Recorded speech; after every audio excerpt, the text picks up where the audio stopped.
Welcome to Michigan. It is known as the Great Lakes State, and for a very good reason. Almost everywhere you look, the edges of this state are defined by massive bodies of fresh water. To see exactly what it looks like, hold up your right hand, with your thumb pointing out. That mitten shape you just made is the exact outline of Michigan's bottom half, called the Lower Peninsula. Now imagine wrapping your mitten in 4 giant bodies of water. These are the Great Lakes. They are so massive that they hold 1/5 of all the surface fresh water on Earth. But your hand is only part of the map. There is a second piece of Michigan floating right above the mitten, separated by the waves. That wild northern piece is called the Upper Peninsula. Because Michigan is split into 2 pieces and hugged by these inland seas, the water is the boss. It decides how much snow falls, how people travel, and how they live every single day. Long before anyone drew state borders on a map, Indigenous peoples called the Anishinaabe lived along these waterways. For thousands of years, they built communities, hunted, and traveled the lakes by canoe. And they are still here. Today, Native nations in Michigan are living, active communities who govern themselves, harvest wild rice, and continue to care for the Great Lakes. Later, French traders sailed down these same water highways. They came looking for beaver pelts, building a fur trade that connected these lakes to markets across the ocean. Over time, small trading stops along the rivers grew. They turned into dense, busy cities, packed with tall buildings, paved roads, and thousands of people living side by side. Water was the magnet.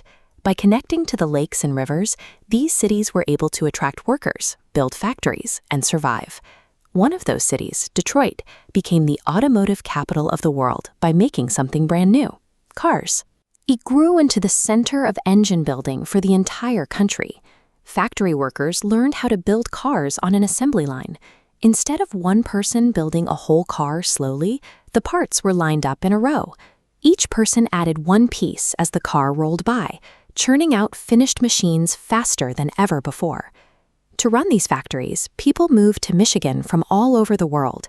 Families from different backgrounds, including a large and thriving Arab American community, settled here to find work in these booming shops.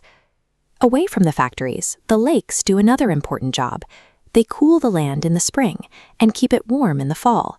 That gentle weather acts like a blanket, letting farmers grow millions of crisp apples and sweet cherries. Once those cars are built and the crops are picked, they have to go somewhere. So people load them onto giant freighter ships that glide across the Great Lakes to reach buyers far away. Having big cities, rich farm dirt, and water highways gave Michigan a special advantage. The state could invent complex machines, grow fresh food, and easily send it across the globe. But remember that map you made with your hand? Michigan still had a physical problem. Its top half and bottom half did not actually touch, making it hard to travel between them. To solve this, engineers built the Mackinac Bridge. They constructed an enormous suspension bridge right over the open water, so cars could finally drive safely from one peninsula to the other. Once you cross that bridge into the Upper Peninsula, the world changes. The cities give way to deep forests, and towering metal structures stand as reminders of workers pulling copper and iron straight out of the rocky earth. Tucked between the 2 peninsulas is Mackinac Island. Even though Michigan is famous for inventing cars, no modern vehicles are allowed here. The only traffic sounds are bicycle bells and the clip-clop of horse hooves. One half is full of busy factories and farms, and the other is covered in quiet woods and rocky cliffs. But thanks to brilliant engineering and shared history, the 2 halves are firmly locked together as one state. The people who built this state also created its culture.